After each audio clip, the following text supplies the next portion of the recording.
yes, we are here once again. I'm back. This is Yom Arba'ah, Yom Arba'i, and you know what? We are here with another Torah portion. Only thing is, you know what? We have, it's going to be a slightly different format. It's going to be a slightly different format because, again, it seems as if we're always dealing with technical difficulties, but I must admit, this one is upon me. It's something that I did. And so, hey, we'll definitely work with that, deal with that. But for right now, we're gonna have to deal with the fact. Oh man, yeah, I had it on echo. Wow, whew! I tell you, what a day this is. What a day this has been. Maybe I should just, I don't know. But hey, let's go ahead, let's go in. Hey, this is the day that the Most High has made, and we are going to flow with it. We're going to go ahead and just hit a little bit of this Torah portion. Now, I know that you've read the Torah portion, so even though you've read it, I'm going to highlight certain parts of the Torah portion. And with that being the case, we are going to, we're going to go ahead and we are going to do our introduction, and we'll be right back.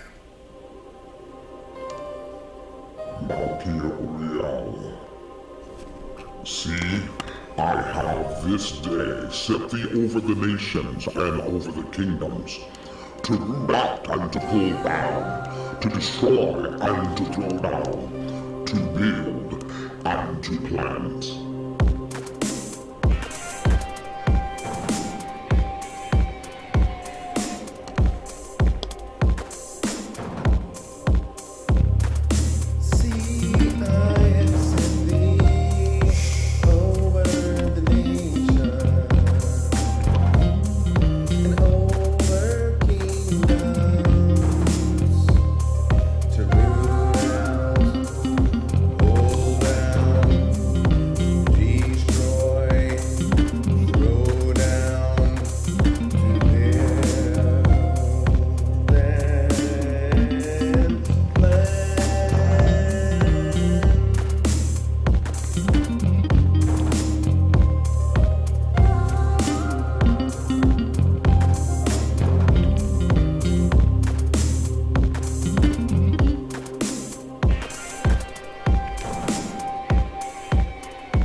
All right, so we are back, and hey, sorry about that, but again, I've been wrestling with technical difficulties, and again, I feel as if they are pretty much, this particular go-round, they're self-induced. Yeah, it was all me. So, hey, got to take that one. We're going to go ahead and roll with it.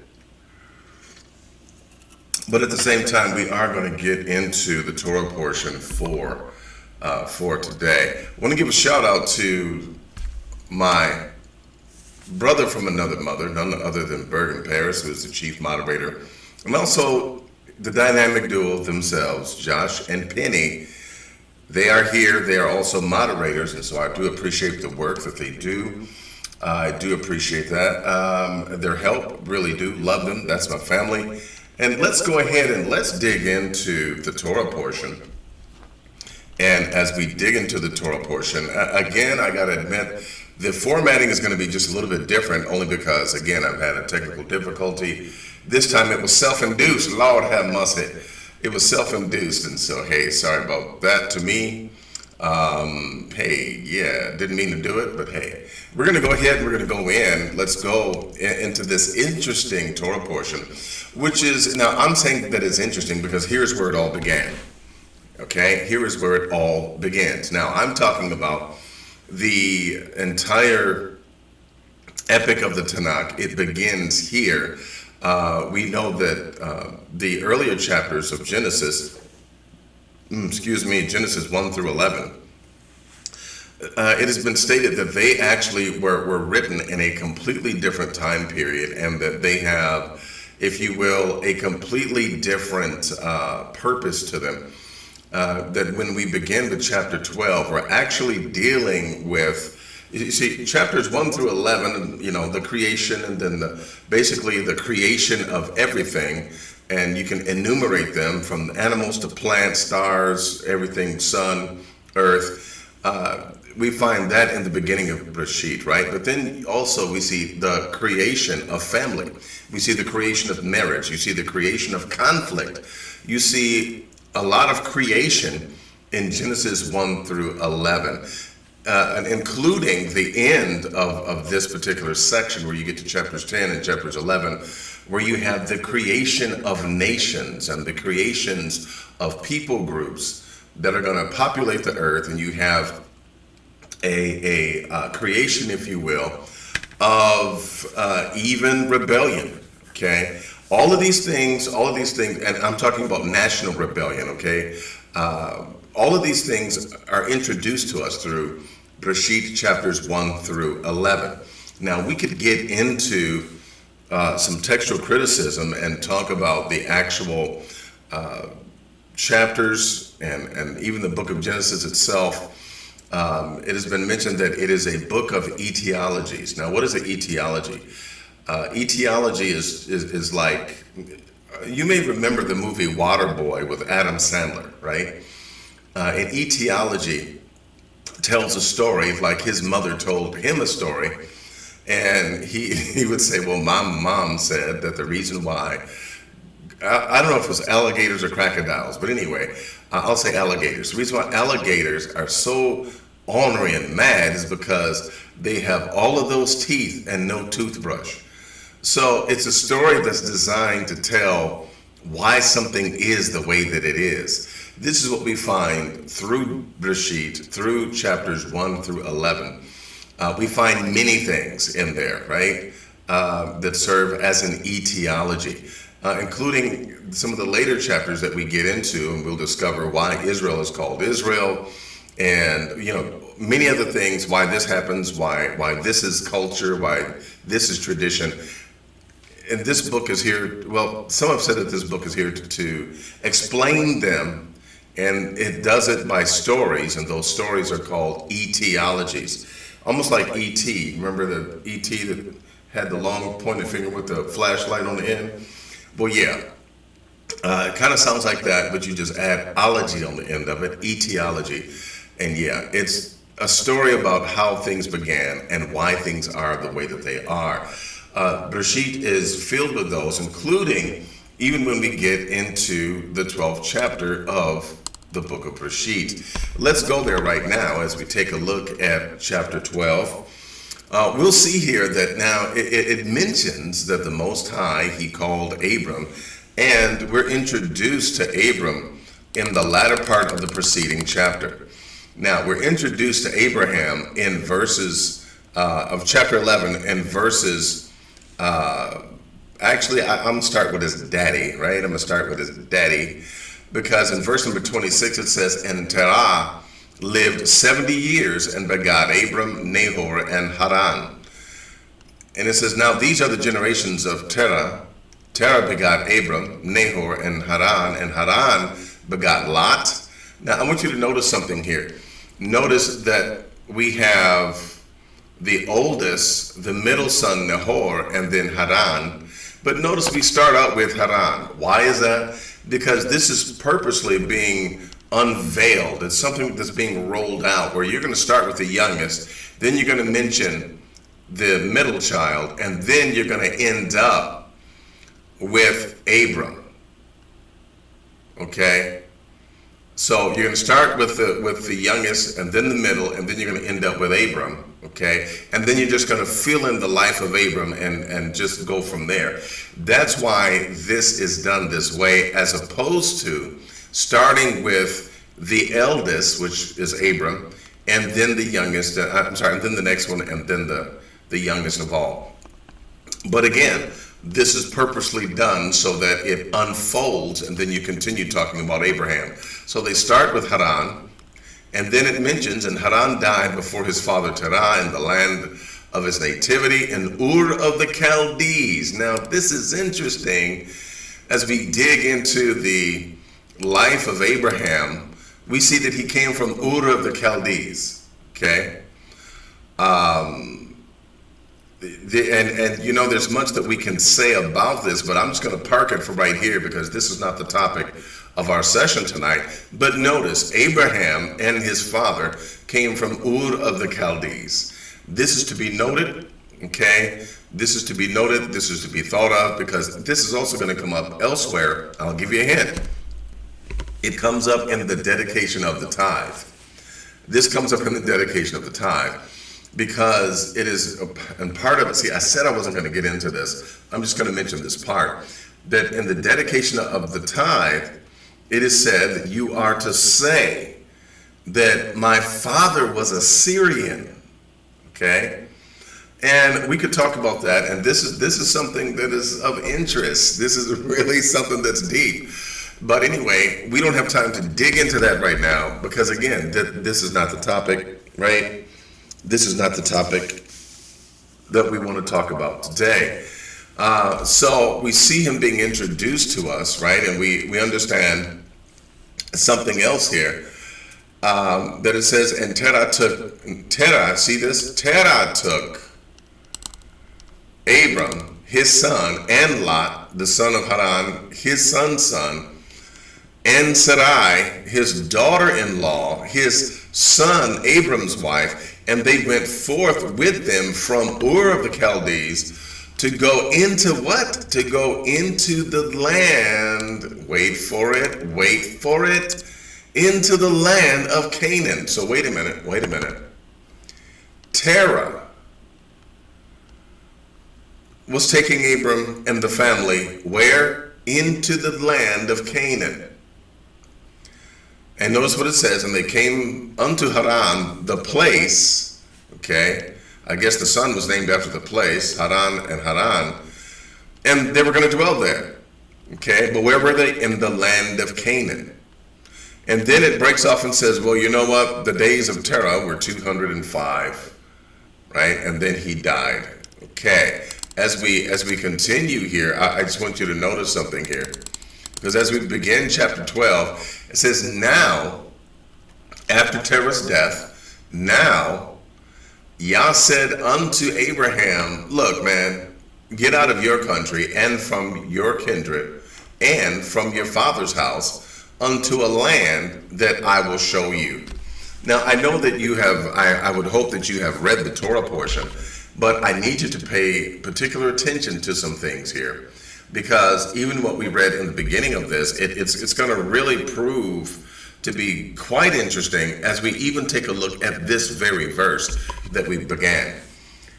In chapter 12, verse number 1, Terah is already dead. Terah has died. Terah is no more. And since Terah is no more, how is it that the command comes to say, hey, Abram, leave your father's house?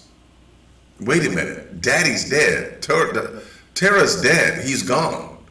So what then does it mean when Yah says, hey, I want you to leave and I want you to get out of your country, okay? And I want you to leave your kindred.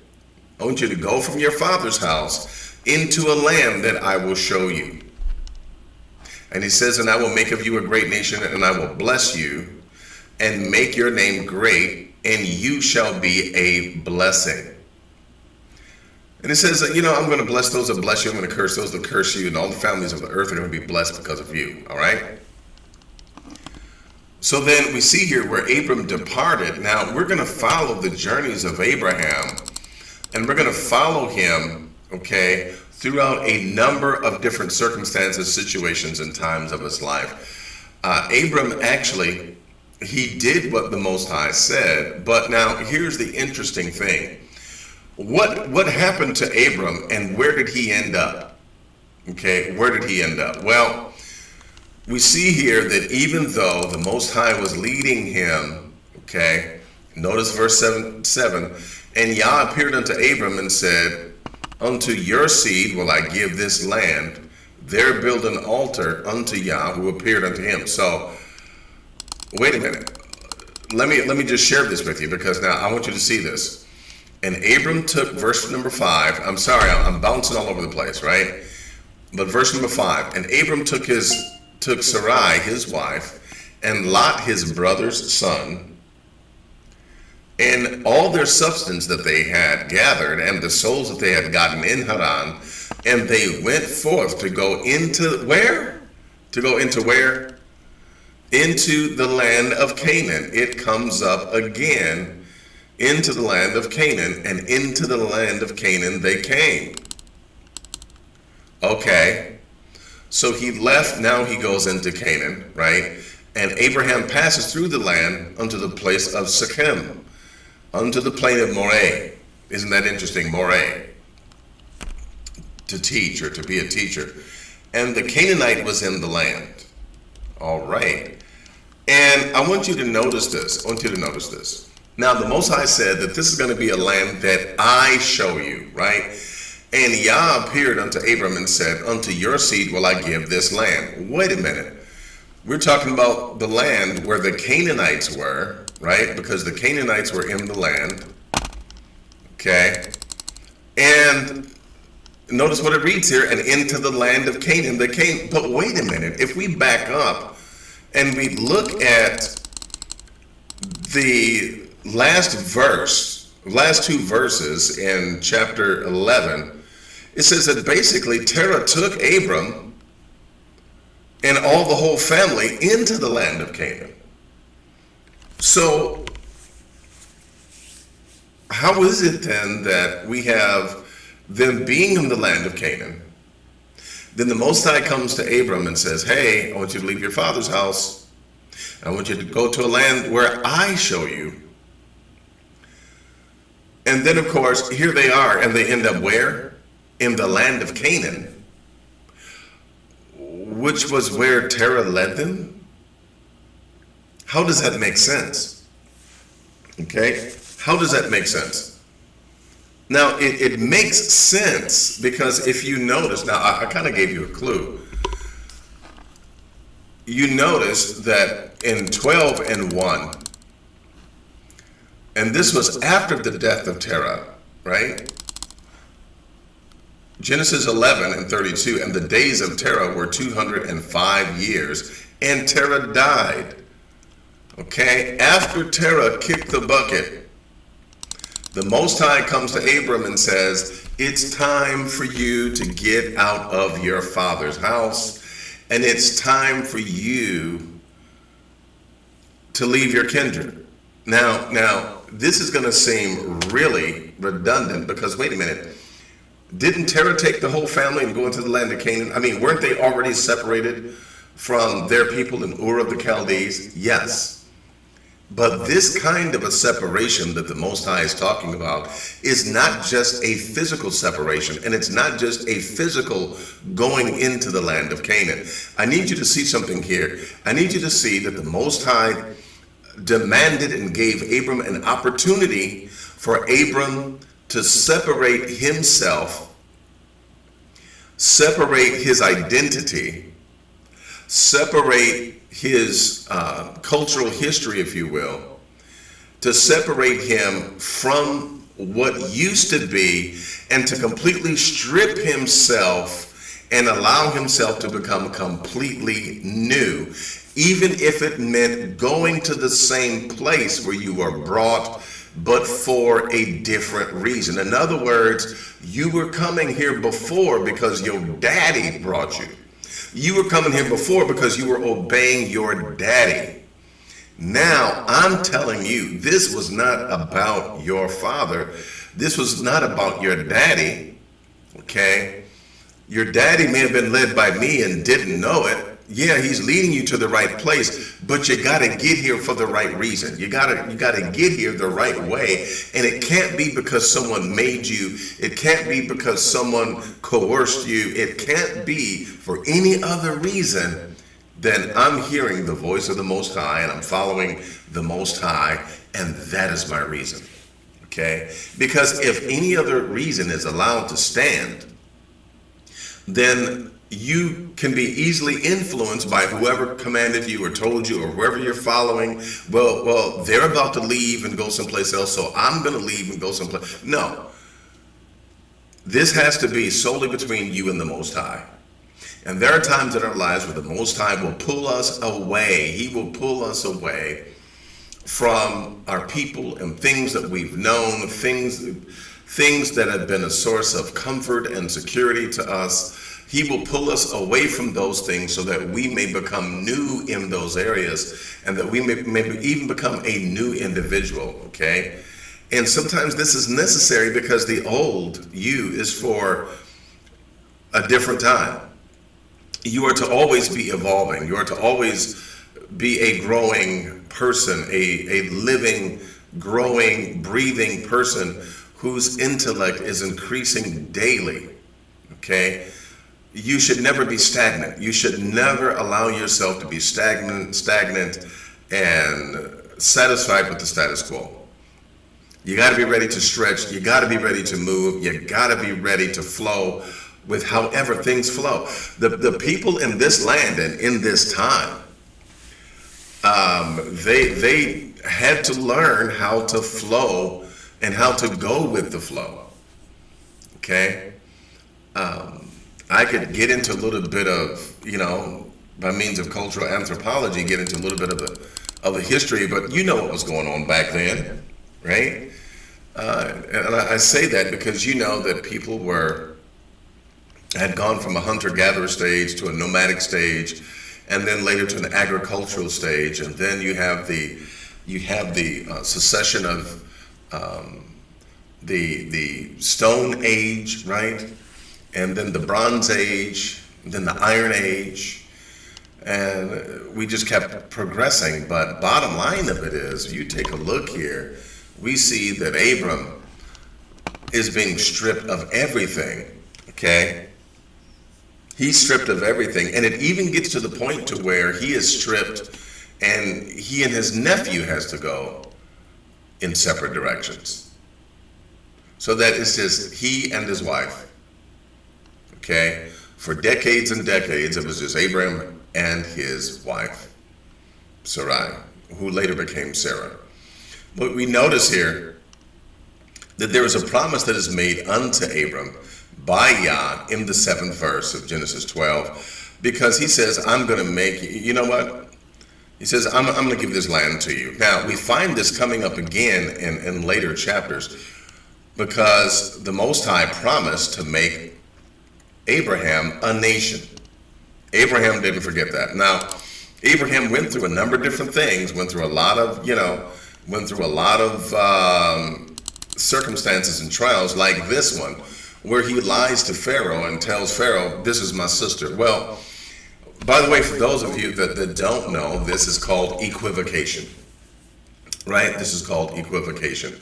It's like when someone says, well, let's say two people are in the house, right? And one says, oh, I'm gonna go by the store after I leave, the library. I'm gonna go by the store after I leave the library today, right? And so the person says, well, I'm really gonna go. I'm done with the library. I'm really gonna go over Junebug's house. But the route that I'm gonna go is I'm gonna drive past. Yep, I'm gonna drive past, right? So I could say, you know what, I really did go by. You see what I'm saying? I really did go by the store on my way to Junebug's house. But that's equivocation. It's true that you went by when you drove to Junebug's house, but you lied because you painted the picture as if you were going to go in the store and get something from the store. Because you said, I'm going to go by the store, right? So that's equivocation. Well, Abram used equivocation here in talking about his sister, right? And he says, you know what? I want you to say, verse 13, I want you to tell them that you really my sister. Now, that actually there was some truth to that, right? But again, it's equivocation because she really was his wife and they really wanted a child together, right? Let me say this. Normal people do not want a child from their sister, okay? But in this particular case, Abram was exactly that. He was the husband of his half-sister. And so there we have it. And so when they got into a jam, Abraham would say, hey, remember, say you my sister, right? But here's the interesting thing. Someone would try to get with Sarah, right? Someone would try to get with Sarah, and the Most High had to close up the whole household so that no one would mess with her. But Abram lied, okay? Abram lied. Abram told a fib, a story. He lied through his teeth, right? And so, long story short, he ends up coming out of that situation. Then he has to split with Lot, okay? And lo and behold, here comes another situation. In this particular situation, he has to fight, okay? Abram has to fight. Now, all of this is centered around recreating a new Abraham. Please don't lose the purpose of everything that he's going through. He realizes that he can't do certain things anymore. You can't lie and say that your wife is your sister. You're gonna have to stand up and be a greater man of integrity. You can't do some of the things that you used to do. You're gonna have to stand on your own. You can't depend on your daddy. You can't even depend on your own people. You're gonna have to stand on your own. You're gonna have to make it on your own. Well, he's learning all of these lessons, okay? And in one of these incidences, he really learns the lesson, and I think it really drives home, because Lot was taken captive, right? And we see here where Abram takes responsibility, not just for Lot, but he takes responsibility and he goes to war with these other kings. Now, we understand that Abram, even though it mentions here that Abram had 318 servants in his own home, and many people have speculated about this. Some have said, well, when Abram left Egypt, they gave him a lot of slaves. Others said, well, no, Abram knew how to create a golem. For those of you that are into Kabbalah, Abraham knows how to make a golem, which is a figure out of sand and dirt, and you go through this ritual process, and lo and behold, you've created a human being, much like the Most High created Adam. Some have said that, some say that this is an actual practice and that they've seen it. Someone even came up to me and asked me if I was a golem. Anyway, so these things were going on back in the day, but many people say different things about this. Well, what the scripture says is that there were 318, and notice it does clarify that these were individuals that were born in his own house. 318. Now, the reason why many people think that, hey, that this could have been some golem activity here, okay, because it says here that they were born in his own house or brought forth in his own house. So they're thinking that, hey, he had this ability, right? But be that as it may, we don't know that to be true. The text does not provide evidence to that fact, okay, or to that statement. But notice here that when he fought, okay, this becomes what I've heard it called in the church house, back in the church days, this became a divine appointment. And who does he see after this battle? He sees one called Melchizedek himself, right? Now, the interesting thing about Melchizedek is there's rumor and myth surrounding Melchizedek, okay? His name means king of righteousness, right? And he was the king of a place called Peace. Melchizedek, the king of Salem, okay? In English, Salem, but it's a place called Peace. So then, Abraham brought him bread and wine. And, you have to look at this and say to yourself, well, okay, this is directly after the battle. They're dividing up the spoil. You can imagine Abram fighting, okay? Abram fighting, he's got to be covered in blood and he's got to be dirty, right? But he's bringing him bread and wine, which means that this must have been perhaps, let's even say, the next day. And they're going to gather up the spoil. Abraham had time to, I'm imagining that Abraham had time to clean himself up and that he had time to make himself presentable. And he comes to the place where they were going to meet, and lo and behold, here is Melchizedek himself. Because we know that even in war, we wouldn't expect to see a king of a place called Salem, and it doesn't say that he had his army with him. It just says that he was there. So he wouldn't be just strolling in the battlefield in the late hours of the night. So this would have to have been the next day, okay? Logically, it presents itself as being the next day. So then he meets this priest, and notice what is said here in verse number 14 and 18. And Melchizedek, king of Salem, brought forth bread and wine, and he was the priest of the Most High Elohim. Now, we look at this in the Hebrew, and what do we see? He was the priest of God Elyon, okay? Kohen Le'el, to the God Elyon, which is what we say in English. Elyon, we say the Most High, okay? And he says, be he blessed. I'm sorry. And he blessed him. So be blessed, Abraham. And he said, blessed be Abraham of the Most High, possessor of heaven and earth. And he says, and blessed be the Most High God, which hath delivered your enemies into your hand, and he gave him tithes of all. So Abram gave unto Melchizedek tithes of everything that he. Now, some have said that this was definitely everything that, out of everything that Abram had, he gave him tithes, right? He gave him tithes of everything that he had. Well, as this continues, after Abram has this experience, I just want to do this real quick.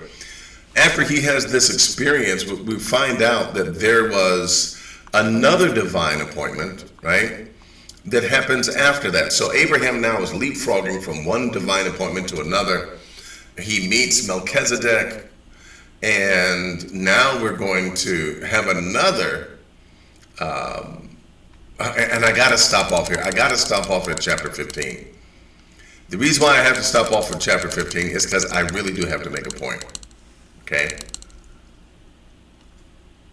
so the Most High had been dealing with Abraham. He has this divine moment, right? And we notice at the beginning of chapter 15, what happens? Well, Abram has a vision. Now, this is a vision of the night, okay? And he's actually communing with the Most High. And he brings up to the Most High, he brings up his insecurity, which is that I don't have any children. I've got all these, all these servants around me, but I don't have children. I got money, but I don't have children. I've got a wife that loves me, but I don't have children. So he keeps bringing this up to the Most High, and the Most High tells him, you know what? You need to understand that you are going to bring forth a child of your own, okay? He says in verse number 4, and behold, the word of Yah came unto him, saying, this shall not be your heir, but he that shall come forth out of your own bowels shall be your heir. So the Most High really had to deal with Abraham concerning his insecurities. And might I say this, every great man of God in the text that we call the Tanakh has had insecurities. It is not uncommon for great men of the word and of a life of living holy before the Most High. It is not uncommon for them to have insecurities. In fact, the Most High shows his strength through the insecurities and making them strong where they're weak. This is something that I think is notable, it's important. And when you take a look at it here, we find that, guess what? Abraham shows his insecurities, but the Most High deals with him. So he tells him, hey, not only is it going to be your seed, but guess what?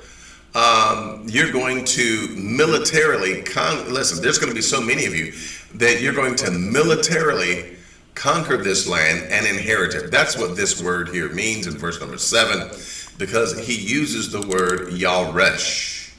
Yaresh, and here it is. I'm going to show it to you right on the side. Bam, there it is, Yaresh. And it means to take possession of. It means to be an heir and to inherit it by means of taking possession of it. And it denotes a military conquest. Now, here's the interesting thing. In order to take a land, of course, you would have to do it militarily or by some other means of stealth, which, when you think about it, when you look at the archaeological digs, they say, well, there was no Exodus. Really what happened was the Israelites came into Canaan, much like Abram came into Canaan, and they just kind of mixed in with the people. And next thing you know, they took over their ideologies and held to their ideologies and their culture and everything else. They held on to that, and they actually became a people, okay, that banded together against the old ways of the Canaanites. And then, of course, some have said, well, see, that's why you have all these stories. Even the story of Abraham and the Most High promising this land to him, it's an etiology that states, this is how we ended up here in this land. This is why this land belongs to us. And scholars are still debating this to this day, whether or not that is true. When you take a look here, Abraham asks a question. Now, I have to make a point. The Most High just told him something devastating, because right now, Abraham doesn't even have a child, and Abraham is old, okay? But the Most High said, not only are you going to have a child, old man, but guess what? You're going to be so many, because by the way, I'm making you a nation. You're going to be so many until you're going to take this over militarily. Now, what does this great man of faith, according to Christian legend, what does this great man of faith say? I'm talking about this great man of faith who's supposedly his faith is the foundation of Christianity, and that one can believe and be righteous, therefore, because they had faith like Abraham. If you be of the seed of Abraham. Listen, if that's true, then let's ask the question, what does this great man of faith say? Well, when you take a look at what is read in the scriptures, he said, okay, so Yah Elohim, hey. I mean, I know I heard what you just said, but how am I going to know that I'm really going to inherit it? In other words, how do I know that this is really going to go down like you're saying? Because, man, this is hard to believe, and I just don't know. I got problems with it. And then the Most High says to this great man of faith who did not believe, and by the way, wait till we get to chapter 17, where Abraham falls on his face laughing at the Most High. Doesn't look like a man of faith, right? Doesn't look like a man of faith. But here, the Most High says, okay, we're going to cut the covenant. Okay? We're going to cut the covenant. We're going to covenant together. Okay? And so with that being the case, he gathers the animals together, right? And so he gathers them, and they cut this covenant together. And I remember back in the day when I misread this, verse number 17, and I preached it like there was no tomorrow. I misread it and I preached it like there was no tomorrow. Why? Because it says, and it came to pass that when the sun went down and it was dark, behold, a smoking furnace and a burning lamp that passed between those pieces. And I was in my days of imitating Reverend Fatback, I preached that there was a lamp and there was a furnace. Woo! There was a lamp, and there. I'm sorry. Let me stop. But I misread this. Really, what this is saying is the furnace and the lamp are two descriptions of the same thing. Okay, it's just a simple way. It's a parallelism. It's a simple way of describing things the way that they did back in the day. It's like someone would say. It's like someone would say, man, that food was so good. Man, it was, the fried chicken was crunchy and it was tasty. Well, I mean, yeah, it can be both of those things. And just like this, this is describing and trying to give you a deeper understanding of what someone was looking at. They were looking at something here that was furnace, like a furnace and a burning lamp. Okay, it just had those characteristics, just like you say, yeah, that fried chicken, it was crunchy and it was tasty, making me hungry. So that's what was being described here. And so the Most High did make a covenant with Abraham. Now, we would assume that Abraham got the message after the covenant, because the way that the cutting of the covenant would work is individuals would come together, and that would be the end of certain problems. But as we see here in verse number 6, chapter 16, once again we start out with insecurities and problems. It says in verse number 16, now Sarai, Abram's wife, bare him no children. Now we're introduced to Hagar. Hagar, the Egyptian, we understand what happened, right? One day Sarai got this idea. Now, she was Sarai then. She got this idea. She said, hey, she said, honey, I don't have listen, here's what I want you to do. I need you to do me a favor. I know you're going to have a problem with this, Abraham. I know you're going to have a problem with this, Abraham. I know Hagar is younger than me. I'm older. I know you used to me. But you're just going to have to deal with that younger Egyptian woman. You have to deal with that. And I want you to go in unto her. And yes, I actually want you to impregnate her. Yeah, I know, Abraham, you don't want to do it. I know I'm asking a lot of you, Abraham. But please do this for me. Abraham was like, man, okay. So then, I thought you'd never ask. Let me stop. So Abram, like, man, the things I gotta do to please this woman, man, make me sick. So he,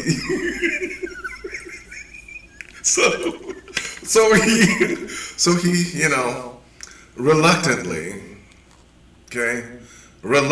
he goes in there and he fathers a child with Hagar.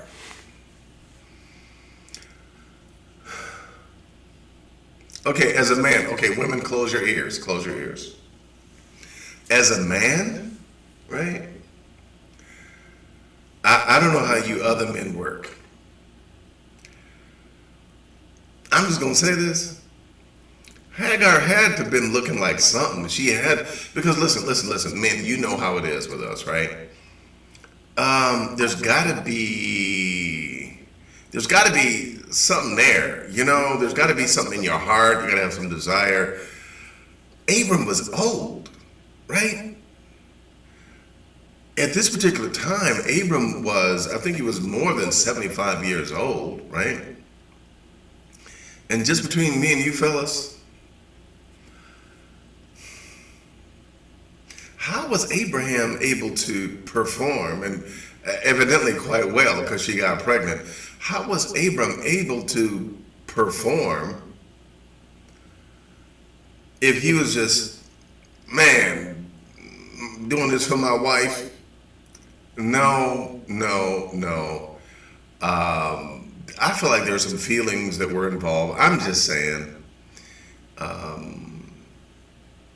I would think that there would have been something there because I don't know. Maybe he's built different. I'm not the type of man that could just be like, to anybody. It's like, no, hey, got to be a relationship there. There's got to, you know what I mean? There's got to be some emotion. I'm not the kind that can just be animalistic about it. That's all I'm saying.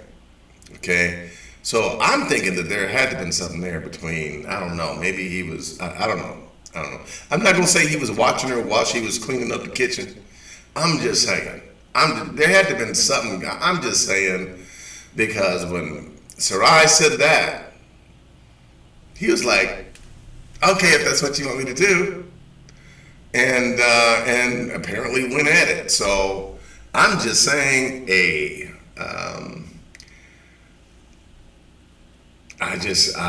maybe some fellas are built that way, that they could just meet any woman on the street and just go at it. I mean, I'm not that way, all other women to me, except the woman that I love, all other women to me are like mannequins. They're like either a sister or a cousin, or they're just plain old mannequins. And there is absolutely nothing there. But anyway, let me get off that and let's get back into the scriptures.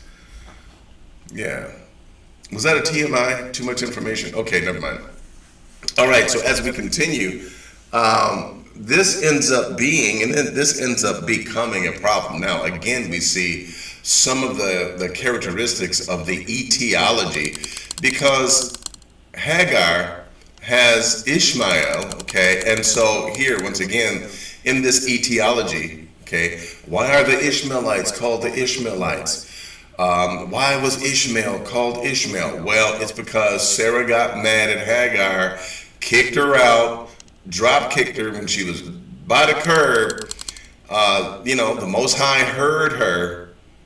Okay, so then Ishmael became the name of the son because,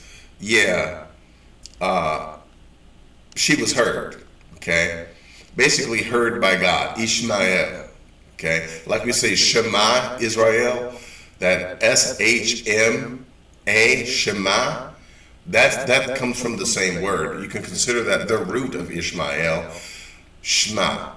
Okay, Ishmael, and the ish on the beginning of Ishmael makes it the imperfect tense, which means that basically God will hear. Okay, the Most High will hear. Actually, El will hear. And so that's why Ishmael is called Ishmael, because the Most High heard when Hagar cried.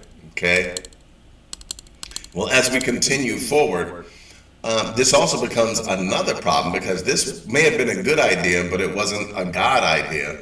The Most High didn't sanction it. But again, too, the Most High did not stop it. And I'll say this, after Abraham got his blessing and was healed, right? He had other wives and bore other children. Abram didn't stop, okay? Abram didn't stop at all. So, and again, the Most High had no problem with that. So as we continue to the final chapter here,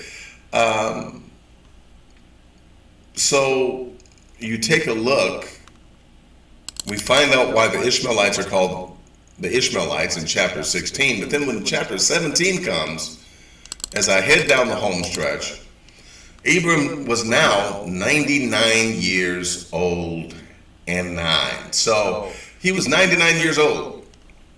90 years old and 9. Or I know I read that like 99 and 9. I know. But it says that when Abraham was 99 years old, Yah appeared unto Abraham and said unto him, I am El Shaddai. I am El Shaddai, Elohim, walk before me and be thou perfect. Now, hold on, let me correct myself here.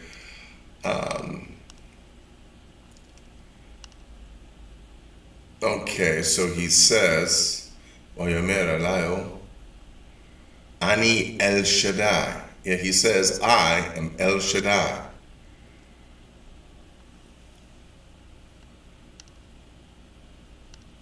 Okay. Yep, it says, I am El Shaddai, walk before me and be thou perfect. And so once again here, the Most High is speaking to Abraham once again, and as he did before.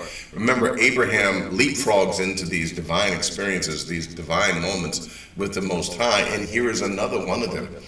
And in this, now, even though we're going to stop at verse number 27, let me just spend a few moments here. And again, I trust that you have read the Torah portion, okay? As we get to the end of this particular chapter, I want you to notice something as I go up. This is another instance, okay, where we see the kink in the armor, we see the problem with the man, and once again, it centers around faith, and it centers around believing in the Most High.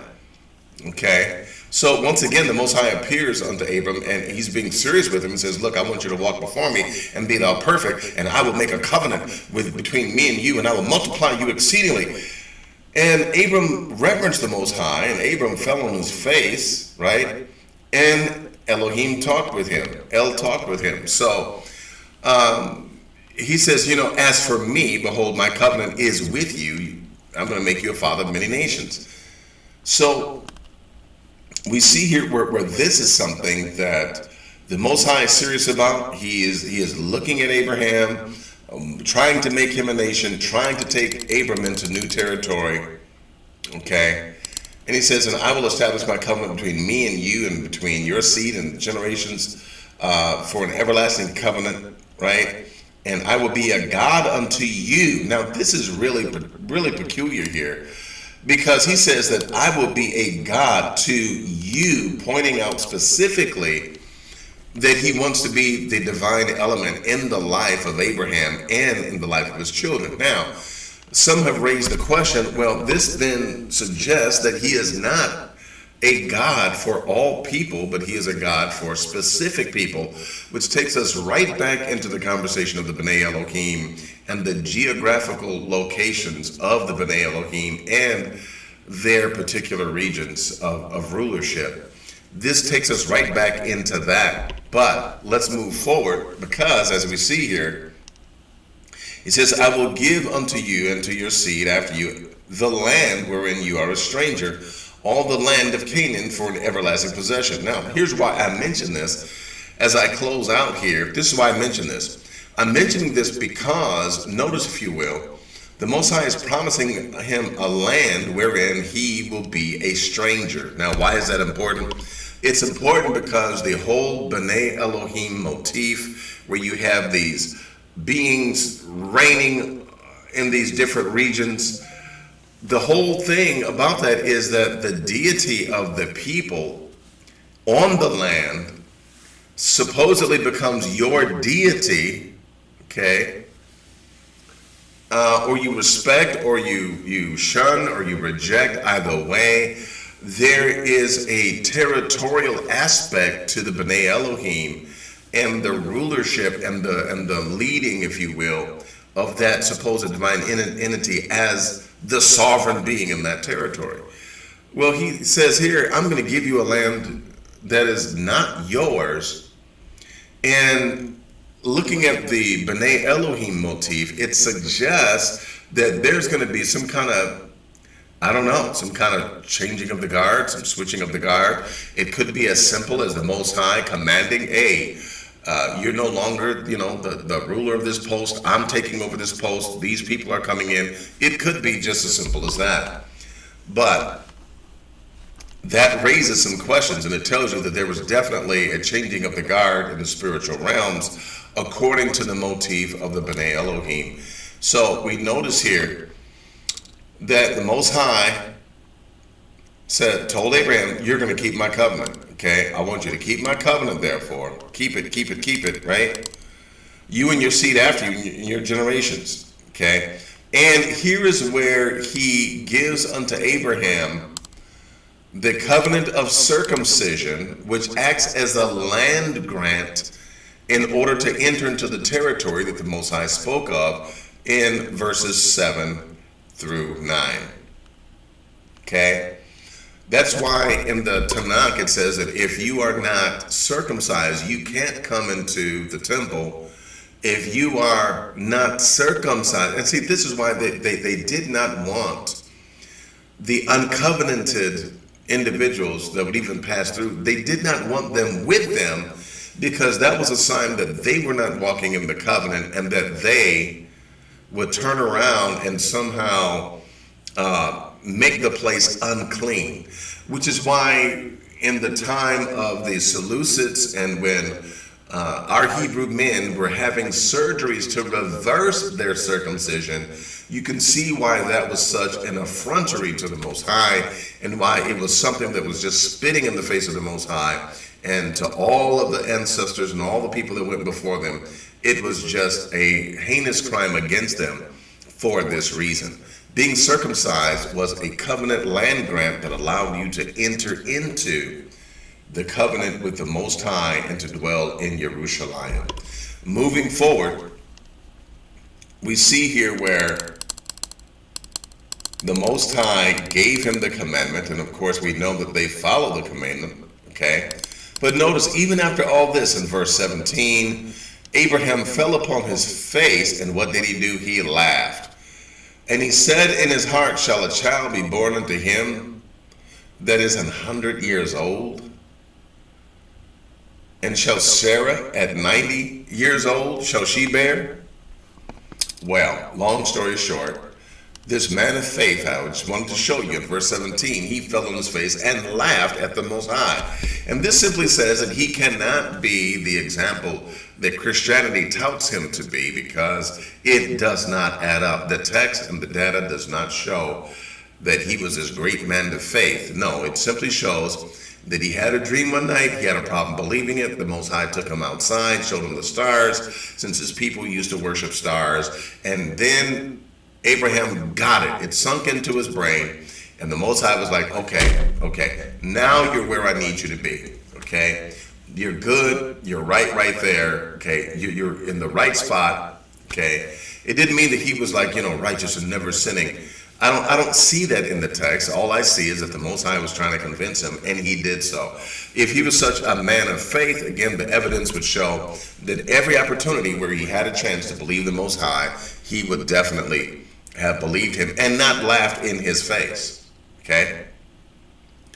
Abraham fell upon his face and laughed and said in his heart, hey, how in the world is that going to be? And Abraham said unto the Most High, oh, that Ishmael, my Lord, because I love that boy Ishmael. Oh, man, Ishmael. Boy, I tell you, Ishmael. Oh, you need to leave. Did you see what Ishmael did the other day? Did you see? Oh, Most High, if you could only, Ishmael. And the Most High said, no, he is not going to be the one. I know he's your one, but he's not going to be the one, right? And notice what the Most High says in verse number 21. But my covenant will I establish with Isaac, which Sarah, shall bear unto you at this set time in the next year. Okay? So think about it. A year was going to go by, and there was going to be a bouncing baby boy on the lap of Sarah. That means, with the gestation period being of 9 months, okay, that means that Abraham's body must have went through some sort of rejuvenation over a 3-month period, okay? Because at the end of that 3 months, Abraham was ready. I'm being silly.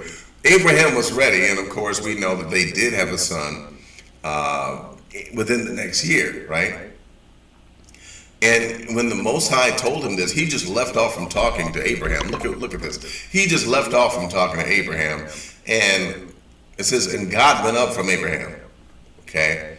Now I'm going to point this out because many scholars have had an issue with verse number 22. Okay. Many scholars have had an issue with that because the interaction between Abram and the Most High seems very angelic. Okay, you find this where it says, and he left off talking with him, and God went up from Abraham. You find that same kind of language in meetings where men of the scriptures, patriarchs of the scriptures, have been dealt with by an angel, and the angel goes up in the smoke, or the angel, basically, David saw the angel in midair pointing a sword down. I mean, there are instances where great men of renown have dealt with the angelic beings or the B'nai Elohim, and they went up in the smoke, or they went up in the incense, or they went up in the smoke of the burning sacrifice, so forth and so on. So here, the Most High, he goes up, okay, almost like one of the angels have been reported to do. And so scholars have really had a hard time dealing with this particular verse of scripture. But as we continue, it says that Abraham took Ishmael, his son, that was born in his house, okay, and every one of them, and he basically, he did indeed, yeah, he circumcised all of them, okay, and in the self-same day was Abraham circumcised, and Ishmael his son. Now, I'm sorry, but Abraham, that hurt. That hurt. He was circumcised at an old age. Man, that must have hurt big time. And all the men of the house that were born in the house and bought with money of the stranger were circumcised with him. And this is the end of the Torah portion. And I would say this, when we take a look at the life of Abraham, when we take a look at him, we see real life incidents where you have an insecure man who was told to stand and to be secure in times that were basically shaky. You didn't know what was going to go on from one day to the next. And while, yes, they may have had knives and swords and they had servants, you never knew if someone was going to come against you that had more than what you had, especially when you were as rich as Abraham and you had lots of cattle and lots of everything.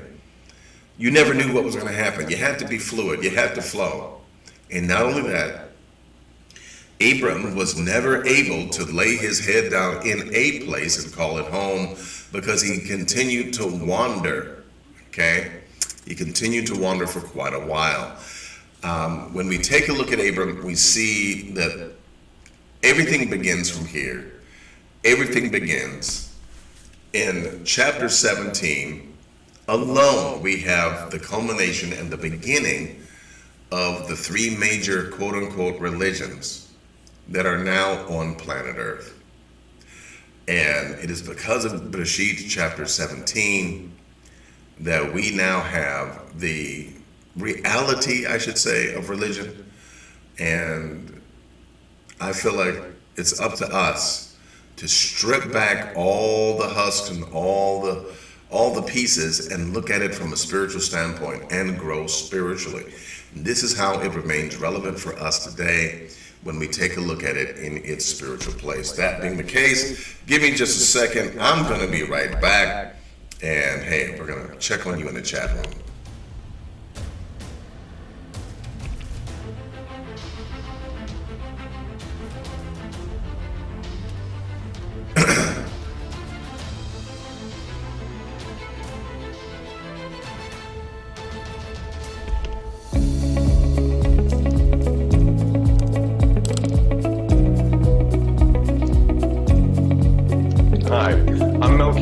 And I'm so delighted to meet you. I'm glad that you stopped by. I'm glad that you're curious. And I'm glad that you clicked on the video.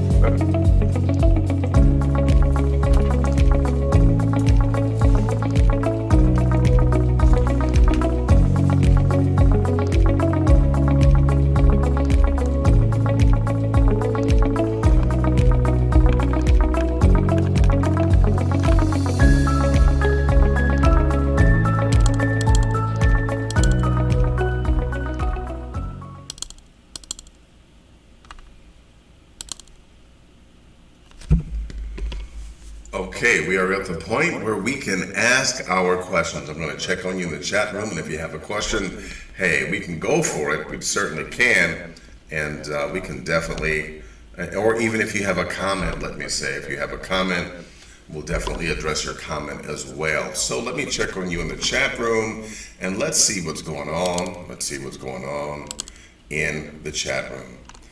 All right, peace and blessings to each and every one of you here. Yeah, you know what? Okay. Oh my goodness. Okay, let's see who all is here. My goodness, you guys came in. My sister's here, Jacqueline E. Bugs. All right, EJ Love. Peace and blessings to you, EJ Love. Glad that you're here.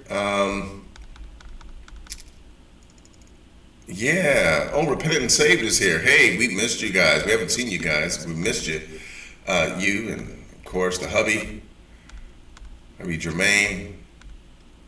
Oh, my sister here is here. Kanaya Israel, and hopefully her and her husband are well.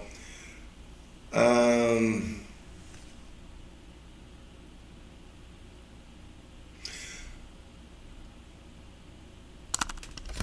yeah. My sister says that Salem was what was later called Jerusalem, and that's true. It is suspected that he was Shem, the eldest son of Noah. That is said. However, there is a different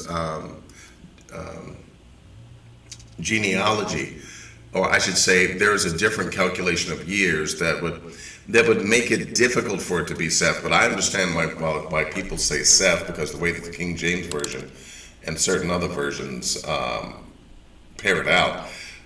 Repentant and Saved says, would his own bowels be Sarah because he had a child with Hagar, and Yah said that child would not be his heir, but from Sarah his heir shall be? Yeah, the interesting thing of it is that the way that the story is given, I'm sorry, I saw something that just made me laugh. The way that the story is relayed to us is that it wasn't that Abraham had the problem, but Abram's real insecurity was, once he got older, he saw, like, how am I going to have a child, right? But it was for his wife. Supposedly it was his wife that was the one bearing, because if you notice, he went into Hagar and didn't have a problem at all, right?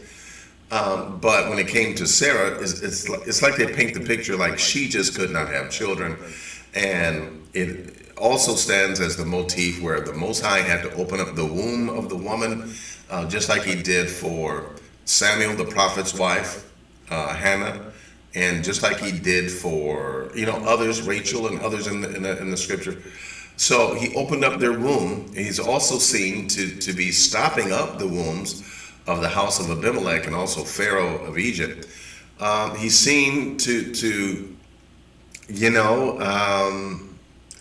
deal in those areas and open up the womb of Sarah, right? But Sarah and Abraham, I think that there was something special about them being able to come together and have a child because of how close and because of the intertwined families that they had. So yeah. I'm sorry. I'm seeing something that is making me laugh here. You guys are so funny. Repentant and Saved said Abraham was doing calisthenics.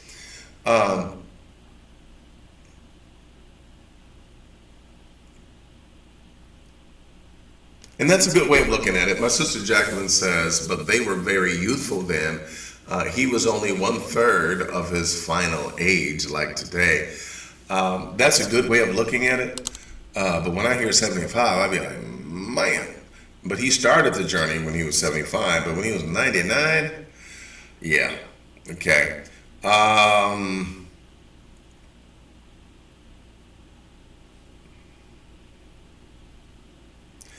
Okay.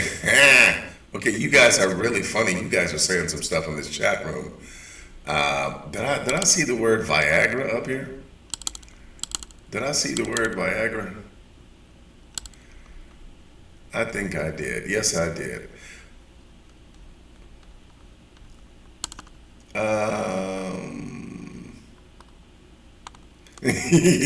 My brother said, can't stop, won't stop. You guys are so funny. Oh, my goodness, my goodness.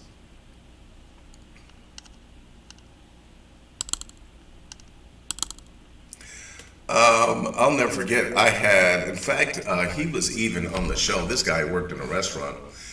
And he was, connected with the owners, and they own the restaurant and so forth and so on. And I would go there and I would try to patronize them. I'd eat lunch, and he comes by, my table, and he throws this little blue pill on the table. I didn't know what it was. This blue pill, and I'm like, what is? I mean, I didn't want to seem dumb, but I had to, I had to ask him, what is this? And I mean, he told me what it is. I mean, someone mentioned it in the chat room, and I'm like, man, he's so much younger than me, and he needs that.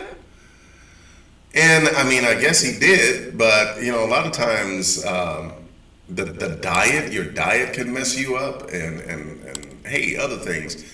Maybe I'm talking to the men folk, but the Most High, I tell you, he worked with Abraham. He worked with him, and Abraham was like, "Hey, Sarah, time to have a baby." and as you see, Abraham continued after it was all over with. And that just attests to you how the Most High can help your system, help you. So hey, it doesn't seem as if yeah, people toss them around like Tic Tacs. Hey, I'm thankful that that's not something I need to talk about, Let's see here. I'm going to pause here, and I don't see any other questions that are related to me. After we open it up, I would appreciate it if you guys could repost your questions so that I don't have to search all through, and either that or your comments. So this being the case, I think what I'm going to do is I'll be right back, and then we will skedaddle out of here. Yes, we will. And hey, we'll be right back.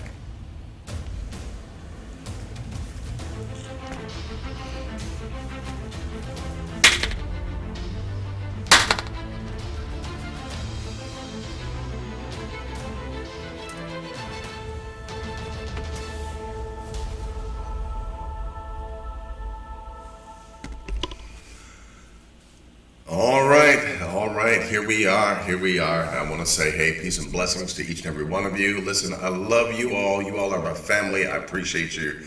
And I do. I love you guys, and you help me to fulfill my life purpose, which is to teach truth and to bring you from one level of understanding to another level of understanding, to ever increase your awareness of who you are and who the Most High is, and where you connect with him and where he connects with you.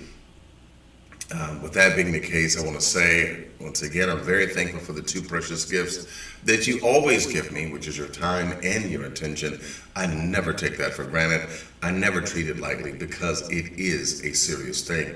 So with that being the case, hey, may the Most High bless you. May he smile on you. May he keep you.